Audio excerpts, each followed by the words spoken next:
আর দোস্ত কি খবর? কালকে যাবে ঘুরতে? আচ্ছা দাঁড়া, আমি বরবার থেকে 500 টাকা নিতে পারি না দেখি।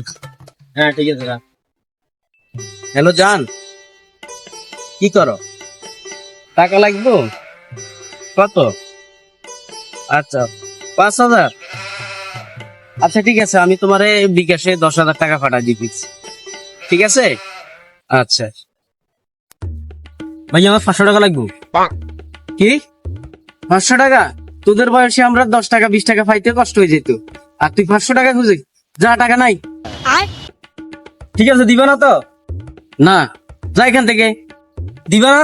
তোরা এক কথা কয়বার বলবো, তুই এখান থেকে যাস না, যা। ঠিক আছে, আমি এখানে যে আব্বার কইতাছি, তুমি যে মেয়েদের সাথে ফোনে গুজুর গুজুর করো। এ দাঁড়া দাঁড়া দাঁড়া, তোর টাকা লাগবে ভাইয়ের আগে বলবি না। এ নে 500 টাকা না, তুই 1,000 টাকা নে। হ্যাঁ হ্যাঁ, এই না হলে আমার ভাই 500 টাকা চাইলে 1000 টাকা দিয়ে দিলে এখন।